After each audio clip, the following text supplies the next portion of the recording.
कौन सा course of action यहाँ पर प्रॉब्लम को सॉल्व कर सकता है, ये यहाँ पर हमारा गोल होता है। तो प्रोपोर्शनैलिटी ये बोलती है कि जितना लेवल का, जितना ज्यादा बड़ा प्रॉब्लम उतना बड़ा सोल्यूशन। करप्शन को कंट्रोल करने के लिए मिनिस्टर्स के घर में सीसीटीवी कैमरा इंस्टॉल कर देना चाहिए। तो प्रॉपर स्टडी करनी चाहिए कि राइवल का प्रोडक्ट क्यों बिक रहा है, ऐसे क्या खूबियां हैं राइवल के प्रोडक्ट में जिस वजह से राइवल का प्रोडक्ट बिक पा रहा है। Hello everyone, welcome to Clatwala. I am advocate Mansi Jain. Logical reasoning के लेक्चर में आज हम लोग पढ़ने वाले हैं statement and course of action. इस टाइप के क्वेश्चंस आपको अक्सर आपके क्लैट, एलिट और ओलिट एग्जाम्स में पूछे जाते हैं, जहां पर आपको एक प्रॉब्लम गिवन होती है और आपका काम यह होता है कि फिगर आउट करना कि एक एक्शन प्लान क्या हो सकता है, एक सोल्यूशन क्या हो सकता है जो इस प्रॉब्लम को सॉल्व कर सकता है। वो हम यहां पर आज जानेंगे। उसके पीछे क्या क्या स्ट्रैटेजीज होती हैं to solve about it, that we are going to understand.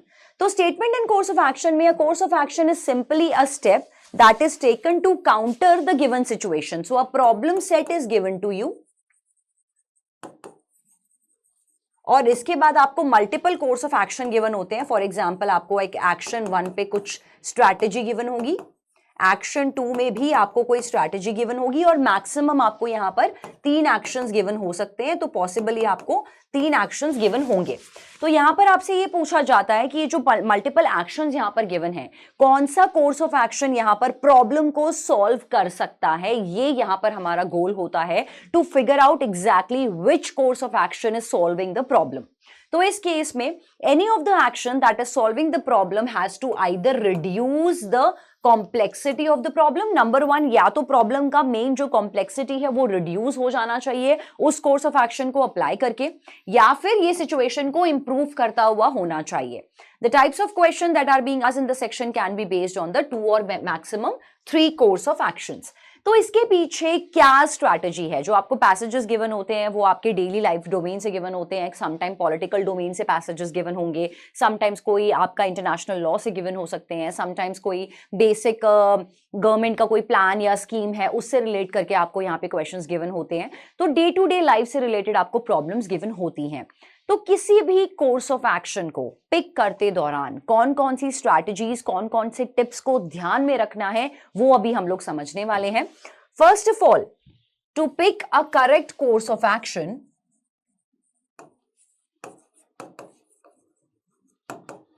it has to pass a 3P test. What is a 3P test? One is prune, number 2 is proportionate,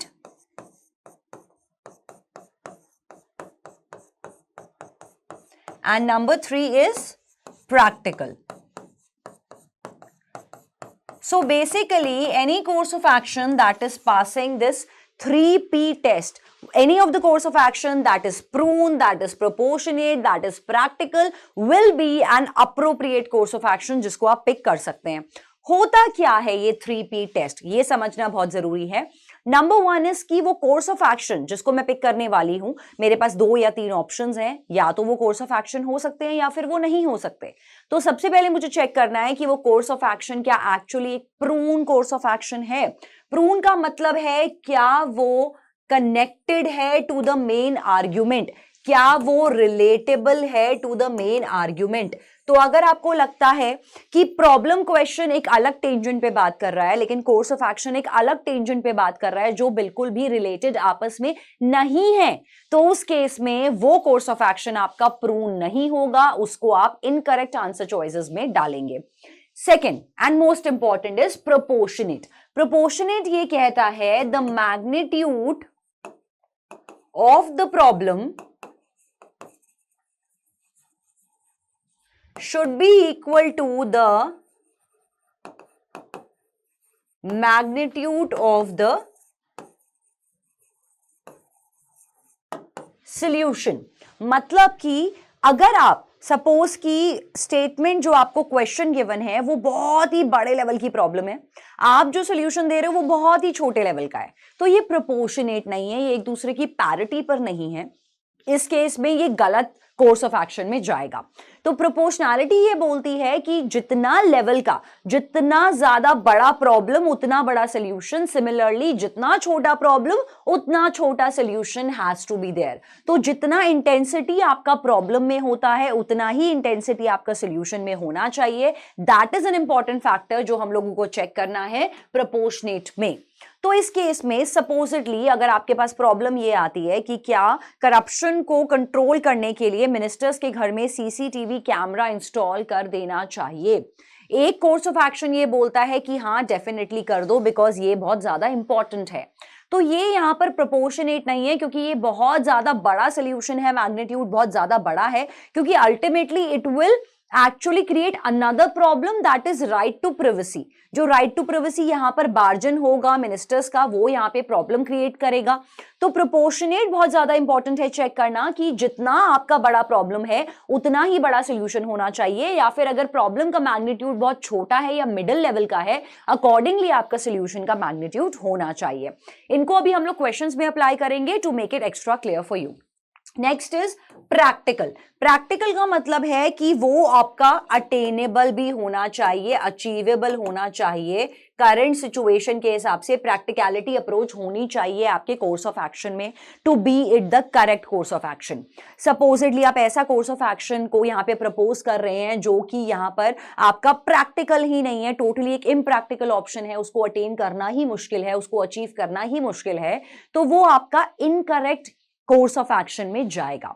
a simple example would be कि आपसे ये बोला गया कि the earth is going to extinct soon, तो यहां पर एक कोर्स ऑफ एक्शन दिया गया, ये बोला गया the people should be fill in the spacecraft and be send to Mars, कि इमीडिएटली लोगों को स्पेसक्राफ्ट में भरो और मार्स में भेज दो। यहां पर कोई बैक स्टडी नहीं दिखाई, कोई लेजिट एक्सक्यूज नहीं दिखाया कि मार्स पे एक्चुअली लाइफ पॉसिबल है कि नहीं, वहां एग्जिस्टेंस पॉसिबल है कि नहीं। तो ये यहाँ पे सॉर्ट ऑफ, क्योंकि कोई बैकनिंग नहीं है, कोई एविडेंशियल बैकनिंग नहीं है, तो इस केस में लोगों को स्ट्रेट अवे मार्स पे भेजना is actually an impractical course of solution. तो यहां पर ये ध्यान देने वाली बात है कि जब भी आप कोर्स ऑफ एक्शन को पिक करें वो प्रैक्टिकल भी होना जरूरी है, वो प्रोपोर्शनेट भी होना जरूरी है, एंड मोस्ट इंपॉर्टेंटली वो रिलेटेबल भी होना जरूरी है मेन प्रॉब्लम से, that is it has to be very much proven. इस केस में वो आपका करेक्ट कोर्स ऑफ एक्शन में जाएगा। Therefore, to solve these type of problems, a careful analysis of the problem is required. One more important factor is that it should not create a further problematic situation. आप कोई ऐसा course of action propose कर रहे हो जो ultimately solve करने की जगह, सॉल्व तो कर रहा है पार्शली, लेकिन साथ ही साथ एक नई प्रॉब्लम को खड़ा कर रहा है, एक नया राड़ा क्रिएट कर रहा है, एक नया प्रॉब्लम क्रिएट कर रहा है, तो वो आपका करेक्ट कोर्स ऑफ एक्शन नहीं हो सकता, क्योंकि वो इस प्रॉब्लम को तो सॉल्व कर देगा लेकिन वो साथ के साथ एक और प्रॉब्लम को क्रिएट कर देगा। तो ये ध्यान देने वाली बात है कि जब भी आप statement and course of action में करेक्ट कोर्स ऑफ एक्शन को पिक करेंगे, that action should not create a further problem for the main contender. Now, how to solve about it? Candidates should find the various tips and tricks. जो मैंने आपको tips and tricks बताए, it has to be the 3P test. If any of the course of action is passing this 3P test, that means अगर course of action आपका proven है, practical है, proportionate है, तो definitely वो आपका बढ़िया course of action है, उसको आप लोग pick कर सकते हैं। तो यहां पर टिप 1 क्या कहती है? Candidate should make sure that the chosen answer must be practical, as we have already discussed, it has to be practical. Number 2, जैसा मैंने बताया, it should not have any negative consequences और नेगेटिव इफेक्ट्स आफ्टरवर्ड्स। तो ऐसा कोई course of action आप नहीं pick करोगे जो अल्टीमेटली आपके लिए नेगेटिव कॉन्सिक्वेंसेस को और ज्यादा बढ़ाते चला जा रहा है। So now applying the strategy, the 3P test on the questions now, and understand कि किस तरह से आपने statement and course of action में correct course of action को pick करना होता है। First question, statement आपको जो फॉर्मेट होता है क्वेश्चन का वो ऐसे गिवन होता है। इसके बाद आपको ऑप्शन चॉइसेस क्या होंगे, जैसे आपके सामने फर्स्ट कोर्स ऑफ एक्शन है, सेकंड कोर्स ऑफ एक्शन है, यहां पर आपको ऑप्शन चॉइसेस कुछ इस तरह से गिवन होते हैं। फॉर एग्जाम्पल, अगर आपको लगता है कि फर्स्ट कोर्स ऑफ एक्शन ठीक है, आप बी को पिक करेंगे अगर आपको लगता है कि सेकंड कोर्स ऑफ एक्शन बिल्कुल अप्रोप्रिएट है। कभी कभी किसी किसी सिचुएशन में दोनों कोर्स ऑफ एक्शन अप्रोप्रिएट हो सकते हैं, तो उस केस में हो सकता है सी ऑप्शन में ये गिवन हो कि both of them are appropriate. Sometimes दोनों ही कोर्स ऑफ एक्शन बिल्कुल ही घटिया, वाहियात और बकवास हो सकते हैं, तो उस केस में आपके पास एक ऑप्शन चॉइस होगी जो कहेगी neither of the course of action are appropriate, मतलब कि दोनों एक्शंस यहां पर आपके इनअप्रोप्रिएट होंगे, तो उस केस में आप एक नाइदर का ऑप्शन पिक कर सकते हो। तो आइए स्ट्रैटेजी को अप्लाई करते हैं इस क्वेश्चन पे। फर्स्ट क्वेश्चन ये कहता है footpaths of a busy road are crowded with vendors selling cheap items. तो अल्टीमेटली जितने भी फुटपाथ्स हैं, रोड साइड फुटपाथ्स हैं, वो काफी ज्यादा क्राउडेड है। किस वजह से? जितने भी वेंडर्स हैं जो साइड बाय साइड आपकी चाट पकौड़ियां, कचौड़ी, समोसे, गोलगप्पा की जितने भी वेंडर्स होते हैं, उनकी वजह से जो फुटपाथ्स हैं वो काफी हेवीली क्राउडेड हो रहे हैं। तो हमेशा ये समझना है कि जो स्टेटमेंट हमको गिवन है वो हमारे लिए एक प्रॉब्लम है। इस प्रॉब्लम को सॉल्व करने के लिए अपने पास 2 एक्शन प्लान्स होते हैं या मैक्सिमम 3 एक्शन प्लान्स होते हैं। अकॉर्डिंगली हमको पिक करना होगा कि करेक्ट यहां पर कोर्स ऑफ एक्शन क्या हो सकता है। तो फर्स्ट ये कहता है the help of police should be sought to drive them away. ठीक है, अप्रोप्रिएट है सॉर्ट ऑफ कि पुलिस की हेल्प लेनी चाहिए कि हम इन लोगों को एक्चुअली वहां पर आइटम्स को सेल आउट करने से रोके ताकि हेवी जैम्स ना क्रिएट हो, वहां पर हैफर्ड ना क्रिएट हो, तो पुलिस की हेल्प ले सकते हैं। That is a good to go action. Second कहता है some space should be provided to them where they can earn their bread without blocking the footpaths. That is also an appropriate course of action. किस तरह से appropriate है? क्योंकि ये बात ये बोल रहा है कि वहां से तो आप उनको बंद कर दोगे, लेकिन ultimately it will create a problem of unemployment, क्योंकि वहां से वो लोग बंद हो जाएंगे, उसके बाद अनएम्प्लॉयमेंट क्रिएट होगा और हो सकता है क्राइम रेट बहुत ज्यादा इंक्रीज हो जाए, तो अल्टीमेटली प्रॉब्लम और ज्यादा बढ़ जाएगी। तो यहां पर साथ के साथ उनको बंद करने के अलावा अगर एक सोल्यूशन ये बोल रहा है कि आप उनके लिए कोई नई जगह ढूंढो जहां पर वो अपना काम कर सके, जहां पे उनको एम्प्लॉयमेंट अपॉर्चुनिटीज मिल पाए, जहां पे वो अपना ब्रेड, अपना रोटी, अपना कपड़ा, मकान अर्न कर पाए, तो वो भी एक अच्छा सोल्यूशन है। तो इस केस में क्योंकि दोनों सोल्यूशंस बिल्कुल अप्रोप्रिएट कोर्स ऑफ एक्शंस में जाएंगे, that will make C the correct answer, जो ये कहता है both of the course of actions are the appropriate course of actions. So इस केस में आप ऑप्शंस आपको यहां दिख रहे हैं। ए ऑप्शन कह रहा था ओनली 1 फॉलोज, तो ये इनअप्रोप्रिएट है। बी कह रहा था ओनली 2 फॉलोज। सी कह रहा था आइदर, मतलब कोई भी एक पिक कर सकते हैं, दैट इज इनअप्रोप्रिएट, क्योंकि दोनों इंपॉर्टेंट है। पुलिस का इंपॉर्टेंट है वहां से उनको हटाना, और इंपॉर्टेंट है उनको दूसरी जगह प्रोवाइड करना, तो दोनों चीजें बहुत इक्वली इंपॉर्टेंट है। दैट विल यहां पर मेक ई the correct answer choice. Moving ahead with another question. Problem ये कहती है the sale of a particular product has gone considerably causing great concern to the company. The sale of a particular product has gone down. So ultimately जो sale हुई है particular product की, that has gone down recently. It could be any of the product causing a great concern, जिस वजह से company concern हो रही है कि यार हमारा ये पर्टिकुलर प्रोडक्ट क्यों नहीं बिक पा रहा। फॉर एग्जाम्पल अगर प्रोडक्ट है कुछ भी, कोई क्लोथिंग मार्केट में अगर कुछ है कोई कंपनी, तो उनका कोई पर्टिकुलर प्रोडक्ट है, जंपसूट्स है या समथिंग है, जो बिल्कुल भी सेल आउट नहीं हो रहे, जिस वजह से कंपनी इस टाइम पे टेंस्ड है। तो ये प्रॉब्लम है हमारे सामने, इसका सोल्यूशन हमको निकालना है। फर्स्ट कोर्स ऑफ एक्शन कहता है company should make a proper study of rival products in the market. Appropriate कि हाँ यार, पुराने इस तरह से अगर हमारा एक प्रोडक्ट नहीं बिक रहा और राइवल का शायद बिक रहा है, तो प्रॉपर स्टडी करनी चाहिए कि राइवल का प्रोडक्ट क्यों बिक रहा है, ऐसे क्या खूबियां हैं राइवल के प्रोडक्ट में जिस वजह से राइवल का प्रोडक्ट बिक पा रहा है। तो यहां पर राइवल्स क्या काम कर रहे हैं, राइवल्स किस लेवल पर काम कर रहे हैं, वो भी स्टडी करना बहुत इंपॉर्टेंट है। अपनी स्टडी तो करना इंपॉर्टेंट है, लेकिन दुश्मन क्या काम कर रहा है वो भी यहां पे इक्वली इंपॉर्टेंट है। तो इस केस में अ considerable action. Next, the price of product should be reduced and quality must be improved। तो बच्चों को यहां पे पढ़ के लगेगा मैम ये बिल्कुल सही कोर्स ऑफ एक्शन है कि हमको अगर अपनी सेल बढ़ानी है तो हमको क्या करना चाहिए, उसका प्राइस रिड्यूस कर देना चाहिए और उसकी क्वालिटी को इंक्रीज कर देना चाहिए। सुनने में ठीक लग रहा है, लेकिन एक्चुअली ये आपका इनअप्रोप्रिएट कोर्स ऑफ एक्शन है। अब क्यों है हमें नहीं पता कि अभी हमारा जो प्रोडक्ट है वो इससे ज्यादा सस्ते में बिक पाएगा कि नहीं पाएगा।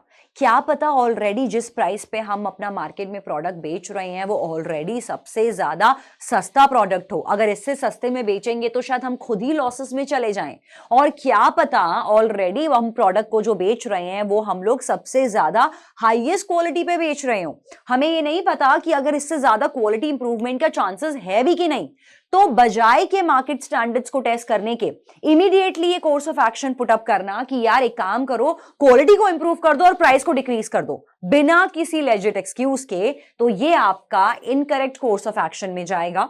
और क्योंकि फर्स्ट कोर्स ऑफ एक्शन बिल्कुल ठीक है, that will make A the correct answer choice, जिसने कहा only one follows. The next one, तो studying the statement problem solution types में तो ये हमने 2 एग्जांपल्स करे, इसके अलावा अभी हम और सारे एग्जांपल्स करने वाले हैं। तो नंबर 1 कंटेंशन क्या होती है? Any of the solution that is minimizing the problem. Number 1, if it is minimizing तो आप उसको पिक करोगे। अगर वो प्रॉब्लम को आपकी मिनिमाइज कर ही नहीं पा रहा तो ऑटोमेटिकली यहीं से आप उसको रिजेक्ट कर दोगे। अगर वो प्रॉब्लम को सॉल्व कर पा रहा है तो आप उसको कंसिडर करोगे यस। फिर आपको देखना है कि क्या वो बैलेंस है, क्या वो प्रोपोर्शनेट है, जो मैंने आपको 3P टेस्ट बताया। तो नंबर 1 चेक करना है कि प्रॉब्लम तो नहीं इनहांस कर रहा। नंबर 2, अगर प्रॉब्लम इनहांस नहीं कर रहा तो क्या प्रॉब्लम के टक्कर का सोल्यूशन है, क्या वो प्रोपोर्शनेट है। अगर वो प्रोपोर्शनेट नहीं है तो अगेन वो रिजेक्ट हो जाएगा। बट अगर वो प्रोपोर्शनेट है तो हमें ये चेक करना है कि क्या वो कोई नई प्रॉब्लम को बढ़ावा तो नहीं दे रहा। अगर वो नई प्रॉब्लम को बढ़ावा नहीं दे रहा है, अगर वो दे रहा है तो रिजेक्टेड। अगर वो नई प्रॉब्लम को बढ़ावा नहीं दे रहा है तो उस केस में आप उस कोर्स ऑफ एक्शन को पिक कर सकते हैं। सिमिलरली आपको ये चेक करना बहुत जरूरी है कि क्या ये particular course of action problem को इंप्रूव कर रहा है। अगर वो प्रॉब्लम को इंप्रूव नहीं करेगा तो आउटराइट यहां पर वो रिजेक्ट हो जाएगा। अगर वो प्रॉब्लम को इंप्रूव करता है तो हमें ये चेक करना है कि क्या ये बैलेंस सॉल्यूशन है, क्या ये प्रोपोर्शनेट सॉल्यूशन है। तो अगर वो बैलेंस सॉल्यूशन है तो आप उसको पिक करेंगे, उसको एक्सेप्ट कर लेंगे। और अगर वो बैलेंस सॉल्यूशन नहीं है तो अल्टीमेटली हम उस कोर्स ऑफ एक्शन को रिजेक्ट कर देंगे। तो ये कुछ टेक्निक्स हैं, ये कुछ 3P टेस्ट हैं जिनको आपको ध्यान में रखना होता है whenever you are dealing with a course of action questions. Moving ahead with another question. First, the Weather Bureau has thorough a recent bulletin forecast heavy rainfall during the next week, which may cause waterlogging in several parts of the city. तो यहाँ पे forecast क्या आया है कि there's going to be heavy rainfall in the upcoming week. That is a forecast done by the meteorological department, जिस वजह से ये बोला कि हैवी रेनफॉल होंगी तो वाटर लॉगिंग की प्रॉब्लम, जैसे कि बाढ़ अभी रिसेंटली आ रही है, दुबई जैसे एरिया में बाढ़ आ सकती है तो कहीं भी बाढ़ आ सकती है। तो ये बोल रहा है कि हैवी रेनफॉल आएंगी और इस वजह से वाटर लॉगिंग की प्रॉब्लम्स हो सकती हैं सिटी में। तो कैसे सॉल्व करेंगे इस प्रॉब्लम को? फर्स्ट ऑप्शन ये कहता है the bulletin should be given wide publicity through the mass media.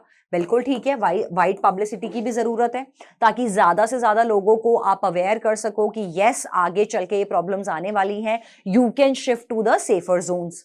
Number 2, civic authorities should keep in the readiness the pumping system for the removal of the water from these parts. A correct and an appropriate solution जो कह रहा है कि पता है कि पानी भरने वाला है तो civic authorities, municipalities को पहले से ही अपने हाथ टाइट कर लेने चाहिए कि हाँ यार आगे पानी भरने वाला है तो पंपिंग सिस्टम की रिक्वायरमेंट होगी जो ये एक्सेस वाटर को रिमूव कर पाए। तो ये भी बिल्कुल अप्रोप्रिएट है। थर्ड कहता है the people should be advised to stay indoors during the period. अब पानी भरेगा तो इंडोर में भी दिक्कत है, आउटडोर में भी दिक्कत है।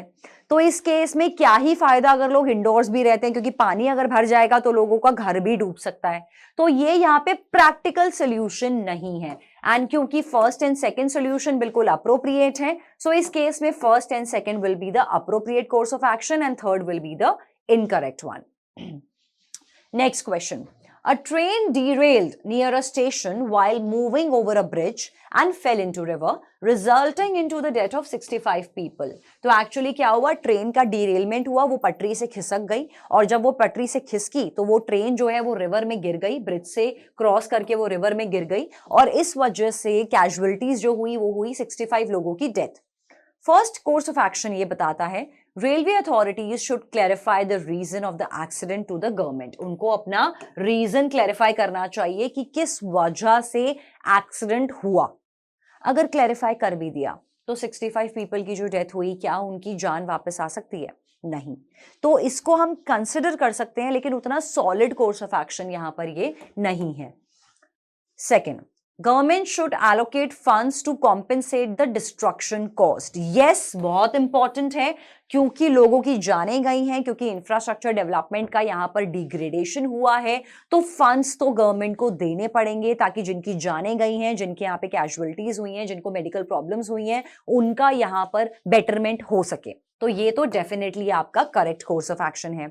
थर्ड कहता है the protection walls of the bridge should be made strong enough to avoid such accidents. बिल्कुल ठीक बात है कि जिस ब्रिज की वॉल्स इतनी वीक थी, जिस वजह से ट्रेन के डीरेलमेंट होते ही ट्रेन पानी में गिर गई, तो इंफ्रास्ट्रक्चर पे वर्क करने की जरूरत है ताकि फ्यूचर में ऐसे एक्सीडेंट्स ना हो पाए।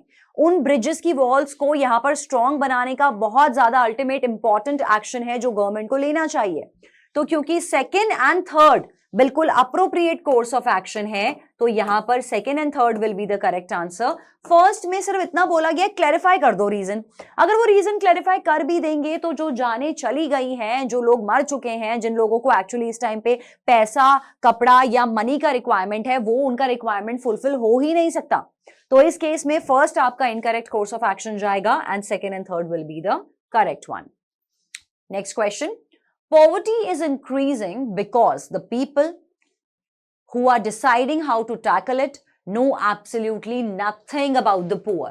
तो इन्होंने क्या रीजन दिया कि पॉवर्टी इंक्रीज होने का कारण सबसे बड़ा ये है कि जो लोग प्रॉब्लम सॉल्व कर रहे हैं, जो प्रॉब्लम सॉल्वर्स हैं, they know nothing about poverty. तो कहने का अल्टीमेटली मतलब ये है यहां पे ऑथर का इस क्वेश्चन में कि जो लोग प्रॉब्लम सॉल्व कर रहे हैं वो हैं आपके एमएलएज, एमपीज या डेमोक्रेसी में जो लोग इन्वॉल्व्ड हैं, जो गवर्नमेंट में लोग इन्वॉल्व्ड हैं। और क्योंकि वो लोग खुद गरीब नहीं होते, इस वजह से वो पॉवर्टी को सॉल्व आउट नहीं कर पा रहे हैं, क्योंकि वो लोग रूट कॉज तक नहीं जा पा रहे हैं। ये है ऑथर का मेन प्रॉब्लम। तो अब समझते हैं कोर्स ऑफ एक्शन यहाँ क्या हो सकता है। फर्स्ट कोर्स ऑफ एक्शन कहता है decision makers should go to the grass root levels. बिल्कुल ठीक है, क्योंकि वो लोग खुद इतने ज्यादा अमीर होते हैं या पुअर नहीं होते हैं, तो प्रॉब्लम समझने के लिए उनको प्रॉब्लम के ग्रास रूट लेवल पर आना पड़ेगा, उनको बिल्कुल बेस पर आना पड़ेगा, तभी वो प्रॉब्लम को सॉल्व कर पाएंगे। अ correct course of action. Second कहता है decision makers should come from a poorer section. इसने सीधा सीधा बोल दिया कि पॉवर्टी को सॉल्व करने का एक ही सोल्यूशन है कि जो प्रॉब्लम सॉल्वर्स हैं उनको पुअरर सेक्शन से होना जरूरी है। मतलब जितने भी कैंडिडेट्स हैं गवर्नमेंट इलेक्शंस में जो खड़े होने वाले हैं, उनको पुअर होना जरूरी है, तभी वो पॉवर्टी की प्रॉब्लम को सॉल्व कर पाएंगे। ये टोटली आपका इलॉजिकल आंसर है, देयरफॉर गलत कोर्स ऑफ एक्शन है, क्योंकि ऐसा कोई मैंडेटरी नहीं है कि अगर वो पुअर नहीं है तो वो प्रॉब्लम को सॉल्व नहीं कर पाएंगे। थर्ड कहता है a new set of decision makers should replace the existing one. इसने बोला कि नए डिसीजन मेकर्स को रिप्लेस कर देना चाहिए पुराने वालों से। तो हमको पता है पुराने वाले प्रॉब्लम को सॉल्व नहीं कर पा रहे, तो शायद नए वाले प्रॉब्लम को सॉल्व कर पाए। तो यहां पर हमें नहीं पता कि नए वाले भी शायद प्रॉब्लम को सॉल्व ना कर पाए, क्योंकि अगेन नए वाले क्या पता काफी हॉटशॉट अमीर हो, क्या पता पुअर ना हो, क्या पता वो भी प्रॉब्लम को सॉल्व ना कर पाए। तो थर्ड ऑप्शन ये सिंपल बोल रहा है कि एक काम करो, बस रिप्लेस कर दो। आप श्योर भी नहीं हो कि जो नए लोग आने वाले हैं वो प्रॉब्लम को सॉल्व कर पाएंगे कि नहीं पाएंगे, जस्ट बिकॉज उसके बारे में आपको डिटेल नहीं है। सिर्फ रिप्लेसमेंट यहां पर इज नॉट द सोल्यूशन। तो इस केस में only first course of action will be the correct course of action. Moving ahead with another problem. Statement ये कहता है कि besides looks and appearances, it is also important to develop oneself from within। तो ये option कह रहा है ultimately problem ये कह रहा है कि एक्सटर्नल ब्यूटी तो इंपॉर्टेंट है ही है, कि अपने लुक्स पे वर्क करो, अपने अपीयरेंसेस पे वर्क करो, लेकिन साथ के साथ आपको अपनी इंटरनल ब्यूटी पे भी, अपने माइंडसेट पे भी वर्क करना जरूरी है। तो दैट इज वाई आपको अपना खुद का इंटरनल डेवलपमेंट करना भी जरूरी है, तभी इस केस में आप एक ट्रू सक्सेसफुल पर्सन बन सकते हो। फर्स्ट ऑप्शन कहता है one should not pay attention to fashion. इस वाले ऑप्शन ने कहा सीधा सीधा कि do not focus on external beauty, do not focus on external beauty, जबकि पैसेज में ऑथर ने बोला बिसाइड्स एक्सटर्नल ब्यूटी, मतलब एक्सटर्नल ब्यूटी इंपॉर्टेंट है लेकिन इंटरनल ब्यूटी भी इंपॉर्टेंट है, ये बात बोली ऑथर ने। फर्स्ट कोर्स ऑफ एक्शन कह रहा है एक्सटर्नल ब्यूटी की कोई जरूरत नहीं है, तैयार होने के जाके कोई जरूरत नहीं है, मेकअप करके भी मत जाओ, ऐसे उठ के बाहर चले जाओ, तैयार भी मत हो, कोई फैशन भी मत करो, फैशन पे ध्यान देने की जरूरत बिल्कुल नहीं है, तेल बालों में लगाओ और बाहर घूमने लग जाओ। तो ऐसा ऑथर ने नहीं कहा, ऑथर के हिसाब से दोनों ब्यूटी इक्वली इंपॉर्टेंट है। सेकंड कहता है one should pay attention to fashion. अब इसने कह दिया सिर्फ और सिर्फ only focus on external beauty. इस ऑप्शन ने कहा सिर्फ और सिर्फ एक काम करो, एक्सटर्नल ब्यूटी पे फोकस करो, सिर्फ और सिर्फ फैशन पे फोकस करो, अपने आप को तैयार करने पे फोकस करो, इंटरनल माइंडसेट चाहे कितना ही आपका गार्बेज बनता चला जाए। तो ये भी आपका इनकरेक्ट कोर्स ऑफ एक्शन है। थर्ड कहता है books on self development should be encourage. तो सेल्फ डेवलपमेंट का मतलब है इंटरनल डेवलपमेंट, जो ऑथर ने डिस्कस किया। तो ये कोर्स ऑफ एक्शन कहता है कि ऐसी बुक्स रीड करनी चाहिए जो आपका अंदर से डेवलपमेंट करे, आपका मेंटल डेवलपमेंट करे। तो that is a correct course of action in this case. तो third will be the correct answer. Another question. There is an unprecedented increase in the production of wheat this Kharif season in most parts of the country. तो खरीफ season में हमने क्या देखा कि जो wheat का production है वो काफी ज्यादा मल्टीपल फोल्ड्स बढ़ चुका है। वीट का प्रोडक्शन काफी ज्यादा इंक्रीज हो गया है इन दिस खरीफ सीजन। तो अब कोर्स ऑफ एक्शन क्या यहां पर पॉसिबल है? फर्स्ट कोर्स ऑफ एक्शन कहता है the government should immediately lower down the procurement of price of rice. तो इमीडिएटली गवर्नमेंट को यहां पर राइस को परचेज करने का जो प्राइस है वो इमीडिएटली लोअर डाउन कर देना चाहिए। तो अगर लोअर डाउन करेगी गवर्नमेंट तो ज्यादा से ज्यादा लोग यहां पर वीट नॉट राइस, इमीडिएटली लोग ज्यादा से ज्यादा वीट खरीदेंगे। तो प्रोक्योरमेंट अगर यहां पर वीट का ज्यादा होगा तो वो जितना भी एक्स्ट्रा वाला वीट जो प्रोड्यूस हुआ है वो बिक जाएगा मार्केट में, तो प्राइस को यहां लेस करके सप्लाई बढ़ जाएगा। तो करेक्ट कोर्स ऑफ एक्शन है। So second course of action ये कहता है the farmers should be asked to store the excess produce with themselves to use for the future. ये भी बिल्कुल ठीक है कि अगर बहुत सारा वीट जो इस साल आ चुका है अगर वो बिक नहीं रहा तो स्टोर ही करना चाहिए। ये तो है नहीं कि उनको नदियों में बहा देंगे, तो स्टोर डेफिनेटली करना चाहिए। एक्सेस तो क्या पता हो सकता है वो फ्यूचर में एक्सपोर्ट के काम आ जाए, या क्या पता फ्यूचर में वो खुद की कंजम्पशन के काम आ जाए। तो दोनों कोर्स ऑफ एक्शन इस केस में सही हो सकते हैं अगर फार्मर्स एक्सेस वीट को स्टोर करेंगे, तो ये भी करेक्ट कोर्स ऑफ एक्शन है। थर्ड ये कहता है the government should make its best efforts to export wheat to augment its presence in the international market. ये भी बिल्कुल करेक्ट कोर्स ऑफ एक्शन है। इसने बोला है जितना भी आपके पास एक्स्ट्रा वीट आया है गवर्नमेंट के पास वो गवर्नमेंट को इस टाइम पे एक्सपोर्ट कर देना चाहिए इंटरनेशनल मार्केट में, जिस वजह से गवर्नमेंट की इंटरनेशनल मार्केट में प्रेजेंस भी बढ़ेगी। अपने पास एक्सपोर्ट करने के लिए इतना सारा वीट अवेलेबल है जो खरीफ सीजन में हमको मिला है, और ये सारा वीट अगर हम एक्सपोर्ट कर देंगे तो यहां पर फॉरेन एक्सचेंज तो आएगा ही आएगा और मार्केट में अपनी प्रेजेंस भी बढ़ेगी। तो तीनों कोर्स ऑफ एक्शन यहां पे आपके अप्रोप्रिएट कोर्स ऑफ एक्शन है। That will make all of the three course of action the correct course of action. So whenever you are dealing with the course of action based questions, always apply the strategy that it has to be passed from a 3P test। मतलब कि वो correct course of action तभी action अच्छा होगा जब वो prune होगा, proportionate होगा और practical होगा। साथ के साथ ये important point है कि वो कोई नई प्रॉब्लम को बढ़ावा ना दे, क्योंकि फिर उस केस में वो सोल्यूशन नहीं है, वो दूसरी प्रॉब्लम का अल्टीमेटली एक बढ़ावा होगा। तो ये चीजों को ध्यान रखेंगे whenever you are dealing with this question। साथ के साथ PW ऐप पर जाकर आपको statement and course of action की डीपीपी को सॉल्व करना है। डीपीपी को सॉल्व करके आपका ये वाला टॉपिक और ज्यादा सॉलिड बन जाएगा जैसे कि आपसे पूछा जाता है। तो मिलते हैं आपसे अगले सेशन में। Take care everyone, bye bye all.